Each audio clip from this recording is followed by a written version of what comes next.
नमस्कार दोस्तों, स्वागत है आप सभी का जीनियस क्लासेस में, जहां हम आपके लिए लेकर आते हैं 12वीं बायोलॉजी के सबसे ज़रूरी और सबसे खास सवाल जो आपकी बोर्ड परीक्षा के लिए बेहद महत्वपूर्ण है। अगर आप 12वीं की बायोलॉजी में टॉप करना चाहते हैं या नीट जैसी परीक्षा की तैयारी कर रहे हैं तो ये वीडियो आपके लिए एकदम सही है। आज हम कवर करेंगे कुछ VVI वेरी इंपॉर्टेंट प्रश्न जो बार बार पूछे जाते हैं। तो चलिए बिना किसी देरी के शुरू करते हैं आज का सेशन। हमारा पहला प्रश्न है, इनमें से किस रोग हेतु एलिसा जांच करना चाहिए। हमारा पहला सवाल कह रहा है, इनमें से किस रोग हेतु एलिसा जांच करना चाहिए। ऑप्शन ए मलेरिया, बी मियादी बुखार टाइफाइड, सी HIV एड्स, डी इनमें से कोई नहीं। तो हमारा इसका सही जवाब होगा सी HIV एड्स। अगला सवाल बढ़ते हैं। हमारा क्वेश्चन नंबर 2 कह रहा है, इनमें से किसके द्वारा डेंगू का विस्तारण होता है। ए सीसी मक्खी, बी मच्छर, सी प्रदूषित वायु, डी इनमें से कोई नहीं। तो हमारा सही जवाब होगा मच्छर, क्योंकि डेंगू बीमारी का विस्तारण यानी फैलाव मच्छर के द्वारा ही होता है। अगले सवाल बढ़ते हैं। हमारा अगला क्वेश्चन कर रहा है, क्वेश्चन नंबर 3, वायरस के कोर में इनमें से क्या पाया जाता है। क्वेश्चन कर रहा है, वायरस के कोर में इनमें से क्या पाया जाता है। Option A DNA, B RNA, C दोनों में से कोई एक, डी इनमें से कोई नहीं। तो हमारा सही जवाब होगा ऑप्शन नंबर सी, क्योंकि DNA के कोर में DNA या RNA दोनों में से कोई एक ही पाया जाता है। अगले सवाल बढ़ते हैं। क्वेश्चन नंबर 4, क्वेश्चन 4 कर रहा है, इन्फ्लुएंजा इनमें से किसके द्वारा होता है। जो इन्फ्लुएंजा बीमारी है वो किसके द्वारा फैलता है। Option A info virus, B myxo virus, C herpes virus, D इनमें से कोई नहीं। तो हमारा सही जवाब होगा मिक्सो वायरस। इन्फ्लुएंजा बीमारी जो है वो मिक्सो वायरस के द्वारा ही फैलता है। और हम बढ़ते हैं अगले सवाल पर। हमारा क्वेश्चन नंबर 5वां कर रहा है, फील पाँव या हाथी पाँव रोग का जीवाणु है, यानी फील पाँव और हाथी पाँव रोग का जीवाणु है। Option A Wuchereria, B ascariasis, C Taenia, D इनमें से कोई नहीं। तो हमारा सही जवाब होगा बुचेरिया, क्योंकि बुचेरिया बेनक्रप्टी के द्वारा ही फील पाँव या हाथी पाँव होता है। इसमें जो पैर होता है वो हाथी के पाँव की तरह हो जाता है, जिसके कारण इसको हम हाथी पाँव बीमारी कहते हैं। अगले साल बढ़ते हैं। क्वेश्चन नंबर 6, एंटीबायोटिक शब्द के प्रमाणिकता हैं, मतलब इसको एंटीबायोटिक जो शब्द मतलब उसको किसने सबसे पहले दिया है या नामकरण किया है। बात एक ही है। Option A Fleming, B Jenner, C Waksman और डी इनमें से कोई नहीं। तो हमारा सही जवाब होगा ऑप्शन नंबर सी वाक्समैन, क्योंकि एंटीबायोटिक शब्द के सबसे पहले खोजकर्ता या नामकरण करने वाले व्यक्ति वाक्समैन ही हैं। अगला सवाल हमारा है क्वेश्चन नंबर 7। क्वेश्चन कर रहा है, यौन संचारित रोग यानी STD यानी सेक्सुअल ट्रांसमिटेड डिजीज निम्नलिखित में से कौन सा है। Option A AIDS, B syphilis, C gonorrhoea, D सभी। तो इसका हमारा सही जवाब होगा ऑप्शन नंबर डी सभी, क्योंकि एड्स सिफिलिस गोनोरिया ये सभी STD रोग हैं। अगले सवाल बढ़ते हैं। हमारा क्वेश्चन नंबर 8वां कह रहा है, टी लिम्फोसाइट उत्पन्न होता है। ऑप्शन ए पेट से, बी थाइमस से, सी यकृत से, डी अस्थि मज्जा से। तो इसका हमारा सही जवाब होगा ऑप्शन नंबर डी अस्थि मज्जा से, क्योंकि टी लिम्फोसाइट अस्थि मज्जा से ही उत्पन्न होते हैं। अगले सवाल बढ़ते हैं। हमारा क्वेश्चन नंबर 9 कर रहा है, अबूर्दीय विषाणु कारक है। ऑप्शन ए पोलियो, बी क्षय रोग, सी पीलिया, डी कैंसर। तो अबूर्दीय विषाणु कारक जो है क्या बोलते हैं, इसकी कैंसर होगा हमारा। तो हमारा 9 नंबर क्वेश्चन का आंसर डी हमारा सही है। अगले सवाल बढ़ते हैं। क्वेश्चन नंबर 10, निम्नलिखित में से कौन विषाणु जनित रोग है। ऑप्शन ए हैजा, B malaria, C polio, D इनमें से सभी, यानी विषाणु से होने वाली बीमारी कौन सी है। तो हैजा बैक्टीरिया से होता है, मलेरिया प्लाज्मोडियम से होता है, पोलियो वायरस होता है। तो हमारा ऑप्शन नंबर सी क्या है, सही है। अगले सवाल बढ़ते हैं। क्वेश्चन नंबर 11, निम्नलिखित में से कौन यौन संचारित रोग है, STD रोग है। इस प्रकार का सवाल एग्जाम में बार बार पूछा गया है, इस पर खास ध्यान देने की आवश्यकता है। Option A gonorrhoea, B malaria, सी हैजा, डी इनमें से कोई नहीं। तो हमारा सही जवाब होगा ऑप्शन नंबर ए गोनोरिया। जो गोनोरिया है वो एसटीडी रोग है। अगले सवाल बढ़ते हैं, क्वेश्चन नंबर 12। हमारा क्वेश्चन यह कर रहा है सुजाक या गोनोरिया क्या है? जल जनित रोग, बी हवा जनित रोग, सी यौन संचालित रोग, डी रोग नहीं है। तो सुजाक या गोनोरिया जो बीमारी है वो एसटीडी रोग है, यानी यौन संचालित रोग है। तो हमारा 12 का ऑप्शन नंबर सी सही है। अगला सवाल बढ़ते हैं, क्वेश्चन नंबर 13। हिस्टामिन संबंधित है। ऑप्शन ए उदासीन, बी लिम्फोसाइट, सी एंटीबॉडी, डी एलर्जी। तो हिस्टामिन का संबंध हमेशा एलर्जी से होता है। तो इस प्रकार हमारा 13 का सही जवाब होगा ऑप्शन नंबर डी एलर्जी। अगला सवाल पढ़ते हैं। अगला हमारा क्वेश्चन कर रहा है डेंगू बुखार किसके कारण होता है? डेंगू बुखार किसके कारण होता है? ऑप्शन ए जीवाणु, ऑप्शन बी विषाणु, option C protozoa, option D कृमि। तो डेंगू बुखार होने का मेन कारण होता है विषाणु।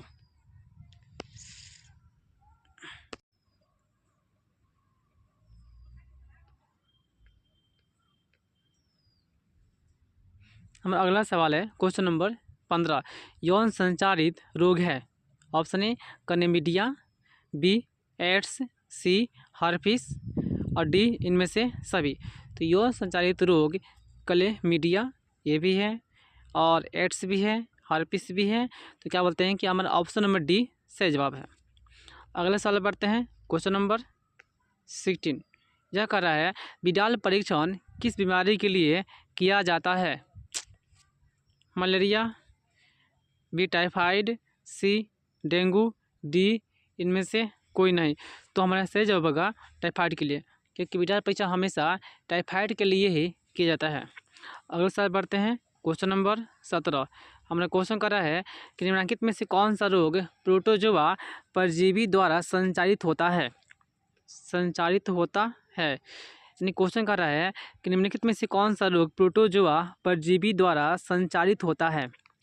अमीबियासिस, बी मलेरिया, सी कालाजार, डी सभी। यानी समझिए प्रोटोजोआ परजीवी द्वारा फैलने वाली बीमारी जो है, फैलने वाले रोग जो हैं, तो अमीबियासिस भी है, मलेरिया भी है, कालाजार भी है। तो इस प्रकार हमारा 17 का ऑप्शन नंबर डी सही जवाब है। अगला सवाल बढ़ते हैं।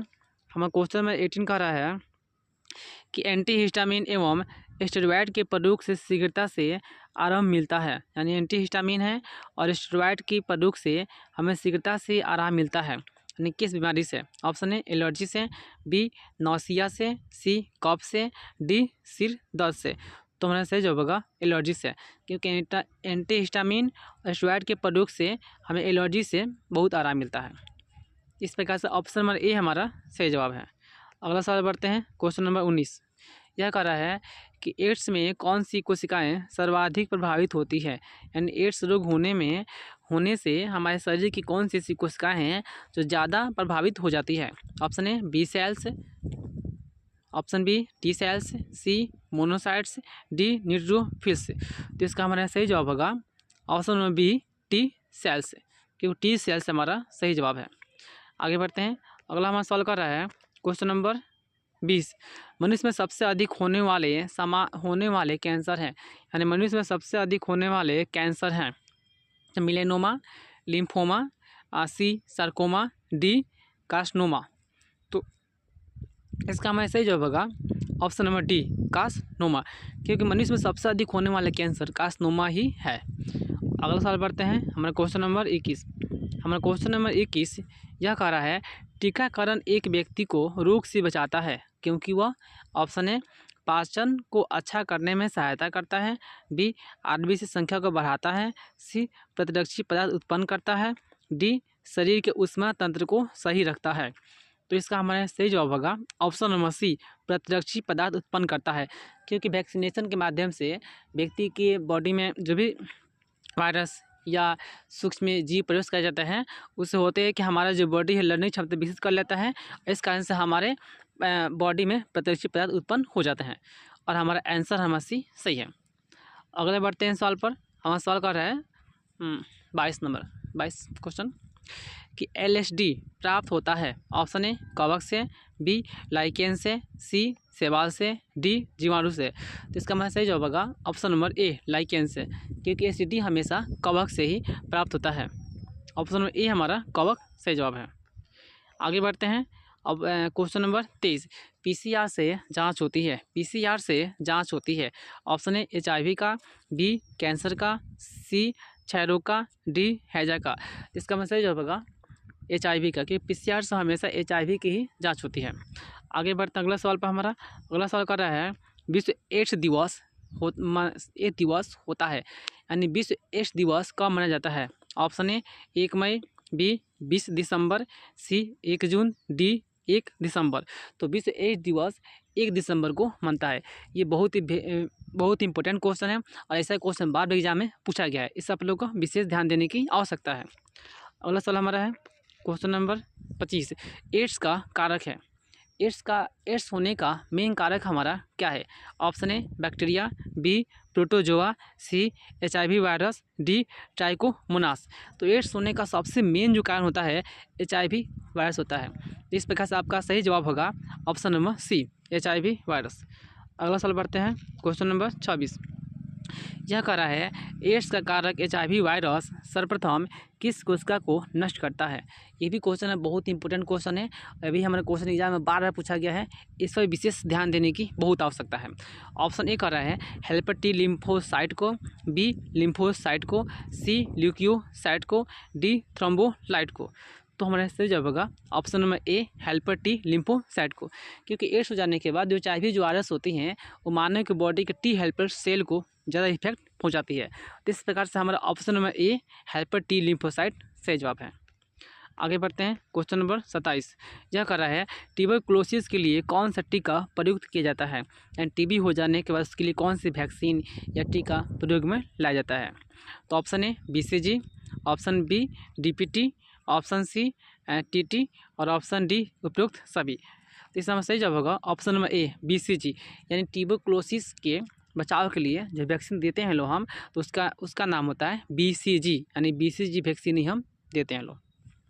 अगला हमारा सवाल है क्वेश्चन नंबर 18, ऑन्कोजीन इनमें से किसके लिए उत्तरदायी है। ऑन्कोजीन, तो option A cancer, B AIDS, सी क्षय रोग, डी पोलियो। तो इसका हमारा सही जवाब होगा ऑप्शन नंबर ए कैंसर, क्योंकि ऑन्को जो जीन है वो कैंसर के लिए उत्तरदायी है। अगला हमारा सवाल है क्वेश्चन नंबर 29, बुचेरिया बैंक्रप्टी आदमी में फाइलेरिया रोग पैदा करता है।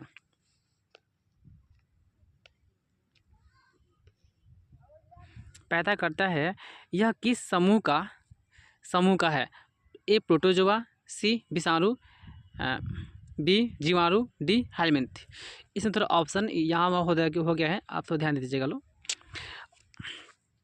हमारा क्वेश्चन है करा है बुचेरेरिया बैंक्रप्टी आदमी में फाइलेरिया रोग पैदा करता है, यह किस समूह का है। ऑप्शन ए प्रोटोजोआ, सी विषाणु, बी जीवाणु, डी हेलमिंथ। तो ये जो बीमारी जो फैलती है तो उसका जो समूह है वो हमारा है हेलमिंथ। तो इस प्रकार से 29 का हमारा ऑप्शन नंबर डी सही जवाब है। अगला सवाल हमारा है क्वेश्चन नंबर 30, ट्रिपल एंटीजन टीका का उपयोग नहीं होता है। ए डिप्थीरिया के लिए, बी पर्टुसिस के लिए, सी टाइफाइड के लिए, डी टेटनस के लिए। तो ट्रिपल एंटीजन टीका जो है उसका प्रयोग डिप्थीरिया के लिए होता है, पर्टुसिस के लिए भी होता है, टेटनस के लिए भी होता है, टाइफाइड के लिए नहीं होता है। तो हमारा 30 का हमारा सही जवाब होगा ऑप्शन नंबर सी टाइफाइड के लिए। आगे बढ़ते हैं क्वेश्चन नंबर 31, एचआईवी निम्न में से किस कोशिका पर आक्रमण करता है। ऑप्शन ए बी कोशिका, ऑप्शन ए बी कोशिका, बी टी कोशिका, सी एपिथेलियल कोशिका, डी टी हेल्पर कोशिका। तो हमारा सही जवाब होगा ऑप्शन नंबर बी टी कोशिका। बी के जगह पी लिख दिया गया है बाय मिस्टेक से, वहाँ हमारा ऑप्शन हमारा बी जो दिया गया है सही है, टी कोशिका। आगे बढ़ते हैं क्वेश्चन नंबर 32, क्वेश्चन कर रहा है एलर्जी में बनने वाली प्रतिरक्षियाँ हैं। ए आईजीए प्रकार के, बी आईजीई प्रकार के, सी आईजीएम प्रकार के, डी आईजीजी प्रकार के। तो एलर्जी में बनने वाली प्रतिरक्षा जो होती है वो होती है आईजीई प्रकार की होती है, यानी हमारा ऑप्शन में बी हमारा क्या है सही जवाब है। आगे बढ़ते हैं। अगला क्वेश्चन कर रहा है एलर्जी का निकलने वाला रसायन है। ऑप्शन ए हिस्टामिन, बी सीरोटीन, सी, ए व बी दोनों, डी इनमें से कोई नहीं। तो एलर्जी का निकलने में जो रसायन होते हैं हिस्टामिन भी होते हैं, सीरोटीन भी होते हैं। तो इस प्रकार से हमारा ऑप्शन नंबर जो सी दिया गया है ए और बी दोनों सही जवाब है। अगला क्वेश्चन बढ़ते हैं। क्वेश्चन 34 कर रहा है कि निम्न में से कौन जीवाणु से होने वाली बीमारी नहीं है। यानी क्वेश्चन यह कर रहा है कि निम्न में से कौन जीवाणु से होने वाली बीमारी नहीं है। ऑप्शन ए टाइफाइड, बी कुष्ठ, सी डिप्थेरिया, डी इन्फ्लुएंजा। तो इसका हमारा सही जवाब होगा ऑप्शन नंबर डी इन्फ्लुएंजा। जो इन्फ्लुएंजा है वायरस से बीमारी होती है। टाइफाइड है बैक्टीरिया से होगी, कुष्ठ भी है बैक्टीरिया से होगी, डिप्थेरिया भी है बैक्टीरिया से होगी। तो जो इन्फ्लुएंजा बीमारी जो है वायरस होती है। तो इस प्रकार 34 का हमारा ऑप्शन नंबर डी सही जवाब है। आगे बढ़ते हैं। क्वेश्चन नंबर 35 एलिफेंटेसिस का कारक है यानी हाथी पाँव वही फील पाँव का कारक क्या है। Option A ascariasis, B Taenia, C Wuchereria और डी एंटमीबा। तो इसका हमारा सही जवाब होगा option number C Wuchereria. क्योंकि एलिफेंटिस का होने का मेन कारण होता है हेलमिंथ और हेलमिंथ बुचेरेडिया है। अगला हमारा सवाल है, अगला क्वेश्चन 36 नंबर का रहा है तंबाकू का मुख्य अवयव है यानी तंबाकू होने का मेन जो इसमें होता है जो मुख्य अवयव क्या हमारा है। Option A cocaine, B morphine, C nicotine, D thiamine. तंबाकू का मुख्य अवयव होता है सी निकोटीन यानी इसका सही जवाब आ रहा है ऑप्शन नंबर सी निकोटीन। आगे बढ़ते हैं। क्वेश्चन नंबर 37 टीबी किससे होता है। ए गोनोरिया से, बी माइक्रोबैक्टीरियम से, सी ट्रेपेनोसोमा से और डी बैसिलस से। तो टीबी होने का जो मेन कारण होता है वो माइक्रोबैक्टीरियम ही होती है। तो इस प्रकार हमारा 37 का ऑप्शन नंबर बी सही जवाब है। वायरस जनित रोग क्या है। ए मलेरिया, बी इन्फ्लुएंजा, सी डिप्थीरिया, डी सिफिलिस। तो वायरस जनित होने वाले जो बीमारी मतलब है वो क्या होता है इन्फ्लुएंजा है। क्या कि इन्फ्लुएंजा जो है वायरस के द्वारा ही होता है। तो इस प्रकार से हमारा सही आंसर जो है ऑप्शन नंबर बी इन्फ्लुएंजा है। क्वेश्चन 39 चेचक किसके कारण होता है यानी चेचक होने का मेन कारण क्या हमारा है। ऑप्शन ए विषाणु, बी जीवाणु, सी कवक, डी मच्छर। तो चेचक होने का मेन जो कारण होता है विषाणु होता है। इस प्रकार से 39 का हमारा ऑप्शन नंबर ए सही जवाब है। अगला सवाल बढ़ते हैं। क्वेश्चन नंबर 40 चिकन पॉक्स किसके कारण होता है। Option A adenovirus, B varicella virus, C जीवाणुभोजी T2 और डी SB40 वायरस। तो चिकन पॉक्स होने का मेन जो कारण होता है वो होता है वेरिसेला वायरस। इस प्रकार हमारा 40 का ऑप्शन में बी हमारा सही जवाब है।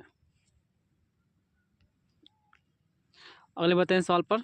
अगला सवाल हमें कर रहा है 41 नंबर क्वेश्चन हमारा कि अल्कोहल द्वारा किस अंग पर प्रभाव होता है यानी अल्कोहल पीने से हमारा कौन सा अधिक ज़्यादा प्रभावित हो जाता है। तो ऑप्शन ए हृदय, बी यकृत, सी मस्तिष्क, डी फेफड़ा। तो हमारा सही जवाब होगा ऑप्शन में बी यकृत। क्योंकि अल्कोहल पीने से ज़्यादा इफेक्ट पड़ता है यकृत पर, लीवर पर, तो ये हमारा खराब हो सकता है। अगले बढ़ते हैं सवाल पर। हमारा क्वेश्चन यह कर रहा है क्वेश्चन नंबर 42 इनमें से कौन प्रोटोजोआ जनित रोग है यानी प्रोटोजोआ द्वारा फैलने वाला रोग कौन सा है। ए हैजा, बी क्षय रोग, सी मलेरिया, डी एड्स। तो प्रोटोजोआ द्वारा फैलने वाला जो रोग हमारा है वो हमारा है मलेरिया है। मलेरिया जो है प्लाज्मोडियम के द्वारा फैलता है। तो देखिए अब फैलाने का मेन जो कारण होती है मादा एनोफिलीज मच्छर फैलाती है। अगले बढ़ते हैं सवाल पर। हमारा क्वेश्चन नंबर 43 कह रहा है इनमें से कौन बैक्टीरिया जनित रोग है यानी बैक्टीरिया से फैलने वाली बीमारी हमारी कौन सी है। सिफिलिस, हर्पिस, पेपिलोमा, इनमें से सभी। तो हर्पिस जो है वायरस होता है, पेपिलोमा जो है वायरस होता है और जो सिफिलिस जो है वो होता है बैक्टीरिया से। तो इस प्रकार से हमारा जो ऑप्शन नंबर ए कह रहा है सिफिलिस ये हमारा सही जवाब है। अगला क्वेश्चन में बढ़ते हैं हम। हमारा क्वेश्चन नंबर 44 यह कह रहा है टी लिम्फोसाइट कहाँ उत्पन्न होता है एंड टी लिम्फोसाइट जो है उसकी उत्पत्ति कहाँ से शुरू होती है। थाइमस से, बी अमाशय में, सी यकृत में, डी अस्थि मज्जा में। तो इसका मतलब सही जवाब होगा ऑप्शन नंबर डी अस्थि मज्जा में। क्योंकि टी लिम्फोसाइट की उत्पत्ति होने का जो मेन जगह है वो अस्थि मज्जा ही है। अगले बढ़ते हैं सवाल पर। क्वेश्चन नंबर 45 यह कह रहा है प्रतिरक्षा तंत्र को पूर्ण रूप से दमन करने के लिए कौन सी कोशिकाएं हैं यानी जो हमारा इम्यूनिटी सिस्टम जो है उसके पूर्ण दमन करने के लिए कौन सी कोशिकाएं होती है। ए किलर कोशिकाएं, बी सहायक टी कोशिकाएं, सी निरोधी टी कोशिकाएं, डी मेमोरी कोशिकाएं। तो हमारा सही जवाब होगा ऑप्शन नंबर सी निरोधी टी कोशिकाएं। निरोधी टी कोशिकाओं के द्वारा ही तंत्रिका प्रतिरक्षा तंत्र को पूर्ण से दमन किया जा सकता है। अगले बढ़ते हैं सवाल पर। हमारा सवाल नंबर है 46। लिम्फोसाइट के ऊपर क्या रहता है? क्वेश्चन कर रहा है लिम्फोसाइट के ऊपर क्या रहता है? ऑप्शन है IgG, बी IgM, सी IgD और डी IgE। तो इसका हमारा सही जवाब होगा ऑप्शन नंबर सी IgD, क्योंकि लिम्फोसाइट के ऊपर हमेशा ही IgD पाया जाता है। अगले बढ़ते हैं सवाल पर। हमारा क्वेश्चन में कह रहा है 47। रेबीज का टीका किसने प्रचलित किया? रेबीज का टीका किसने विकसित किया? ऑप्शन ए जेनर ने, बी पास्टर ने, सी डार्विन ने, डी लेमार्क ने। तो रेबीज का टीका सबसे पहले विकास किया था लुईस पास्टर ने। तो इस प्रकार से ऑप्शन बी हमारा क्या है? सही जवाब है। अब कितना डाउट लग रहा होगा सर जेनर होगा? जेनर नहीं होगा, क्योंकि जो चेचक का टीका खोज है, चेचक टीका खोज एडवर्ड जेनर ने किया था। अगले बढ़ते हैं सवाल पर। हमारा सवाल नंबर हमें कह रहा है 48। डिप्थीरिया, टेटनेस, कुकुर खांसी आदि के लिए कौन टीका लगवाना चाहिए? Option A BCG, B DTP, C hepatitis B, D इनमें से कोई नहीं। तो इसका मैं सही जवाब होगा DTP। डी से डिप्थीरिया, टी से टिटनेस और पी से पर्टुसिस होता है, जिसको हम कुकुर खांसी भी बोल सकते हैं। तो इस प्रकार से हमारा 48 का ऑप्शन में बी DTP सही जवाब है। अगले बढ़ते हैं सवाल पर। हमारा सवाल नंबर है 49। कह रहा है हिस्टामिन संबंधित है ए उदासीनता, बी लिम्फोसाइट से, सी एंटीबॉडी से, डी एलर्जी से। तो हिस्टामिन का संबंध हमारा एलर्जी से है। तो इस प्रकार से हमारा 49 का ऑप्शन नंबर डी क्या है? सही जवाब है एलर्जी। अगले बढ़ते हैं सवाल पर। हमारा सवाल नंबर 50 कर रहा है बहुत इंपॉर्टेंट क्वेश्चन, और ऐसा क्वेश्चन बार बार पूछा गया है, इस पर खास ध्यान देने की, विशेष ध्यान देने की बहुत आवश्यकता है। क्वेश्चन कर रहा है 50 नंबर क्वेश्चन, किसके अध्ययन को ऑन्कोलॉजी कहते हैं? ए कोलेरा, बी कुष्ठ, सी ट्यूमर, डी मलेरिया। तो ऑन्कोलॉजी जो अध्ययन होता है वो ट्यूमर को होता है, यानी कैंसर को होता है, और ट्यूमर को ही हम कैंसर बोलते हैं। इस प्रकार से 50 का ऑप्शन में सी हमारा एकदम सही जवाब है। अगले बढ़ते हैं सवाल पर। हमारा क्वेश्चन 51 में कह रहा है कि निम्नलिखित में से कौन कैंसर से संबंधित है? Option A lipoma, B leukaemia, C lymphoma और डी इनमें से सभी। तो कैंसर संबंधित जो है लाइपोमा भी है, ल्यूकेमिया भी है, लिम्फोमा भी है। तो हमारा 51 का ऑप्शन नंबर डी हमारा सही जवाब है। अगले बढ़ते हैं सवाल पर। हमारा क्वेश्चन यहाँ कर रहा है क्वेश्चन नंबर 52। कैंसर बीमारी का उपचार है, यानी कैंसर हो जाने के बाद इसका उपचार हम किस प्रकार से कर सकते हैं? ऑप्शन ए शल्य चिकित्सा, बी कीमोथेरेपी, सी रेडियोथेरेपी, डी इनमें से सभी। तो कैंसर का उपचार शल्य चिकित्सा से होता है, कीमोथेरेपी से होता है, रेडियोथेरेपी से होता है। तो हमारा 52 का ऑप्शन नंबर डी हमारा क्या है? सही जवाब है। अगले बढ़ते हैं सवाल पर। हमारा क्वेश्चन नंबर 53 कर रहा है म्यूटाजीन कौन सा है? म्यूटा जो जीन है या म्यूटा जो जीन है कौन सा है? ऑप्शन है एक्सरे, बी रेडियो एक्टिव किरण, सी सरसों गैस या मस्टर्ड गैस। ऑप्शन डी इनमें से सभी। तो म्यूटा जीन जो है वो क्या बोलते हैं कि ऑप्शन नंबर डी हमारा क्या है? सही है, यानी सभी इसमें होती है। इस प्रकार से हमारा 53 का ऑप्शन नंबर डी सभी इनमें से सभी है। हम अगला क्वेश्चन कर रहा है क्वेश्चन नंबर 54। संक्रमित पेयजल से फैलने वाला रोग इनमें से कौन है? यानी संक्रमित पेयजल से यानी दूषित जल से फैलने वाली बीमारी इनमें से कौन है? ऑप्शन ए मियादी बुखार या टाइफाइड, बी मलेरिया, सी फाइलेरिया, डी कालाजार। तो संक्रमित पेयजल से फैलने वाली बीमारी जो होती है वो मियादी बुखार या टाइफाइड होती है। इस प्रकार से 54 का ऑप्शन नंबर ए क्या है? सही जवाब है। आगे बढ़ते हैं क्वेश्चन नंबर 55। निम्नलिखित में से वायु जनित रोग कौन सा है? यानी हवा से फैलने वाली बीमारी कौन सी हमारी है? ए क्षय रोग, बी डिप्थीरिया, सी निमोनिया, डी इनमें से सभी। तो हवा जनित रोग जो है वो क्षय रोग यानी टीबी है, और टीबी का बहुत सा नाम है, क्षय रोग भी है, अच्छा इसको टीबी बोलते हैं, राजयक्ष्मा बोलते हैं, यक्ष्मा बोलते हैं, बहुत से इसका नाम है। तो हवा से फैलने वाली जो होती है इसमें कौन सी है? क्षय रोग है। इस प्रकार से 55 का ऑप्शन नंबर ए क्या है? सही जवाब है। और निमोनिया की बात करते हैं, निमोनिया को हम ड्रोपलेट बीमारी ही बोलते हैं, क्योंकि ये बूंद के माध्यम से बीमारी फैल सकती है। कि व्यक्ति मान लेते हैं कि इसको निमोनिया हुआ है, वो व्यक्ति खांस रहा है और खांसने में वक्त मुंह से क्या निकलते हैं कि निकलते हैं ड्रॉपलेट, यानी पानी की छोटी छोटी बूंदें निकलती हैं। हवा में बह जाएंगी अगर, तो हवा में बहने की वजह से किसी दूसरे व्यक्ति को फैल सकती है। अगले बढ़ते हैं सवाल पर हम। हमारा क्वेश्चन नंबर 56 यह कर रहा है, पोलियो को चिकित्सकीय भाषा में क्या कहते हैं?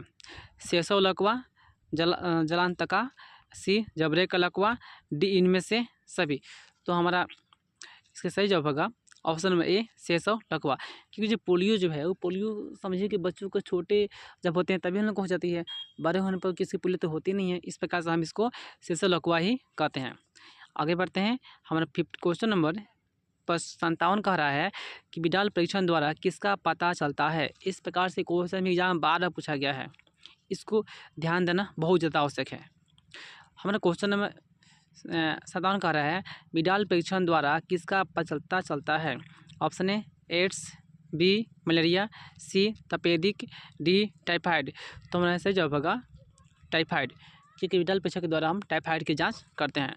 अगला हमारा सवाल है क्वेश्चन नंबर 58 यह करा है, मलेरिया परजीवी के संक्रमण की मुख्य अवस्था क्या है? मलेरिया परजीवी है, इसके संक्रमण की मुख्य अवस्था क्या है? ऑप्शन ए ड्राका ज्वाइट, बी स्पोरोज्वाइट, सी मारा ज्वाइट, डी क्रिप्टोज्वाइट। तो हमारा सही जवाब होगा ऑप्शन नंबर बी स्पोरोज्वाइट। आगे बढ़ते हैं। अगला हमारा सवाल है 59 यह करा है, मलेरिया परजीवी के रोगवाहक इनमें से कौन है? ऑप्शन ए मादा क्यूलेक्स, बी मादा एनोफिलीज, सी मादा बालूमक्खी, डी इनमें से सभी। तो मलेरिया फैलाने के जो रोगवाहक हैं वो हमारा मादा एनोफिलीज है। इस प्रकार से हमारा 59 का ऑप्शन में बी क्या है? सही जवाब है। अगला सवाल बढ़ते हैं क्वेश्चन नंबर 60। क्वेश्चन यह करा है कि इनमें से फफूंदी द्वारा उत्पन्न रोग कौन सा है? यानी इनमें से फफूंदी द्वारा उत्पन्न होने वाले रोग कौन से हैं? ऑप्शन ए क्षय रोग, बी चेचक, सी दांत एवं सल की विक्षिप्तियाँ, डी सिलीपद। तो हमारा 60 का ऑप्शन नंबर सी हमारा सही जवाब है। अगले बढ़ते हैं सवाल पर हम। 61 नंबर ये कह रहा है कि इनमें से कौन कृमि जनित संक्रामक रोग नहीं है? यानी कृमि से फैलने वाले संक्रामक रोग नहीं है। Option A Escherichia, B filaria, C hepatitis, D एसाइक्लोस्टोसिस्टा। तो इसका हमारा सही जवाब होगा हेपेटाइटिस। हेपेटाइटिस जो है ब्लड से फैलने वाला रोग है या वायरस से फैलने वाला रोग है। इस प्रकार से हमारे 61 का ऑप्शन नंबर सी हमारा क्या है? एकदम सही जवाब है। अगले बढ़ते हैं सवाल पर। हमारा क्वेश्चन में कर रहा है 62, रोगी के शरीर में रोगाणुओं को नष्ट करने वाले औषधियाँ है। रोगी के शरीर में रोगाणुओं को नष्ट करने वाले औषधियाँ है। ऑप्शन ए प्रतिजीविकी, सी टीका, बी टीका, सी ओपिवाइड्स और डी इनमें से सभी। तो हमारा 62 का ऑप्शन में ए हमारा क्या है? सही जवाब है, क्योंकि सभी रोगाणुओं को नष्ट करने के लिए औषधियाँ जो बनती है प्रतिजीविकी बनती है, यानी एंटीबायोटिक ही बनती है। अगले बढ़ते हैं सवाल पर हम। हमारा क्वेश्चन नंबर 63 कर रहा है कि मनुष्य में वह प्रतिरक्षा जो जन्म के समय से मौजूद रहती है क्या कहलाती है? मनुष्य में समझे कि वैसी प्रतिरक्षा जो जन्म के समय मौजूद रहती है वो क्या कहलाएगी? ऑप्शन ए सहज प्रतिरक्षा, बी उपार्जित प्रतिरक्षा, सी स्व प्रतिरक्षा, डी निष्क्रिय प्रतिरक्षा। तो इसका हमारा ऑप्शन नंबर ए जो दिया गया है सहज प्रतिरक्षा सही जवाब है। यानी 63 का ऑप्शन नंबर ए क्या है? सही है। अगले बढ़ते हैं सवाल पर। क्वेश्चन नंबर 64 यह कह रहा है कि इनमें से कौन एक स्व प्रतिरक्षा का उदाहरण है? यानी स्व प्रतिरक्षा होने वाला रोग इनमें से कौन सा है? ऑप्शन ए दमा, बी रूमेटॉइड्स आर्थराइटिस, सी कैंसर कामकर, डी इनमें से कोई नहीं। तो इसका हमारा सही जवाब होगा ऑप्शन नंबर बी रूमेटॉइड्स आर्थराइटिस, क्योंकि यह एक स्व प्रतिरक्षा रोग है। अगले बढ़ते हैं सवाल पर। क्वेश्चन नंबर 65 इनमें से पश्च विषाणु कौन है? रेटोवायरस इनमें से कौन सा है? A human immunodeficiency virus, B hepatitis virus, C microvirus influenzae, D इनमें से कोई नहीं।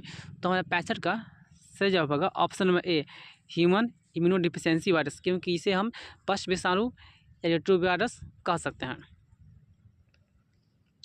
हमारा अगला सवाल है इनमें से प्रतियोगिता उत्पन्न करने वाली बीमारी कौन सी है? ऑप्शन ए त्वचा कैंसर, बी है ज्वर, सी इंटेरिक ज्वर, डी गलगंड। तो हमारा 66 का सही जवाब है ऑप्शन नंबर बी है ज्वर। अगले बढ़ते हैं सवाल पर हम क्वेश्चन नंबर कह रहा है 67। कैंसर के इलाज के लिए निम्नलिखित में से कौन सा प्रचलित नहीं है, यानी कौन सा फेमस मतलब नहीं है। Option A chemotherapy, B radiotherapy, C surgery, D physiotherapy. तो इसका हमारा सही जवाब होगा फिजियोथेरेपी, क्योंकि कैंसर के इलाज के लिए कीमोथेरेपी होता है, रेडियोथेरेपी ये भी होता है, सर्जरी ये भी होता है। जो डी दिया गया है फिजियोथेरेपी ये मतलब नहीं होता है। तो इस प्रकार से हमारा 67 का ऑप्शन नंबर डी क्या है, सही जवाब है। अगले बढ़ते हैं सवाल पर क्वेश्चन नंबर 68। यह कह रहा है एड्स के लिए स्क्रीनिंग परीक्षण है, यानी स्क्रीनिंग टेस्ट है। ए वेस्टर्न ब्लॉट, बी एलिसा, सी पीसीआर, डी सडन ब्लॉट। तो इसका हमारा सही जवाब होगा ऑप्शन नंबर बी, यानी एड्स के लिए स्क्रीनिंग परीक्षण जो है वो क्या बोलते हैं कि एलिसा ही है। यानी इस प्रकार से 68 का ऑप्शन नंबर बी एलिसा सही जवाब है। अगला बढ़ते हैं सवाल पर क्वेश्चन नंबर 59। जैविक खाद का मुख्य स्रोत है। ऑप्शन ए हरा शैवाल, बी ईस्ट, सी जीवाणु, डी लाल शैवाल। तो इस प्रकार से हमारा 59 का सही जवाब है ऑप्शन नंबर ए हरा शैवाल, क्योंकि जैविक खाद का मुख्य स्रोत हरा शैवाल ही होता है। जिस प्रकार से बीजीए है अन्य ब्लू ग्रीन एल्गी यानी नील हरी शैवाल। अगले क्वेश्चन बढ़ते हैं और अगला क्वेश्चन हमारा है इस हमारा सेशन का सबसे आखिरी क्वेश्चन हमारा है। हमारा क्वेश्चन यह करा है कि इनमें से कौन जीवाणु जनित रोग है, यानी जीवाणु से फैलने वाली बीमारी मतलब कौन सी है। ऑप्शन ए कुष्ठ रोग, बी क्षय रोग, सी हैजा, डी इनमें से सभी। तो कुष्ठ रोग जीवाणु से फैलती है, क्षय रोग भी जीवाणु से फैलती है, हैजा भी जीवाणु से फैलती है। तो इस प्रकार से हमारा 70 का ऑप्शन में जो डी दिया गया इनमें सभी सही जवाब है। तो दोस्तों आज के सेशन हम यहीं समाप्त करते हैं। अगर आपको यह वीडियो पसंद आया हो तो इसे लाइक करना ना भूलें और अपने दोस्तों के साथ ज़रूर शेयर करें ताकि सभी को फ़ायदा हो। हम आपके लिए 12वीं की बायोलॉजी के ऐसे ही ज़रूरी और महत्वपूर्ण प्रश्न लाते रहेंगे। चैनल को सब्सक्राइब करें और बेल आइकन दबाइए ताकि अगले वीडियो की नोटिफिकेशन आपको सबसे पहले मिले। धन्यवाद।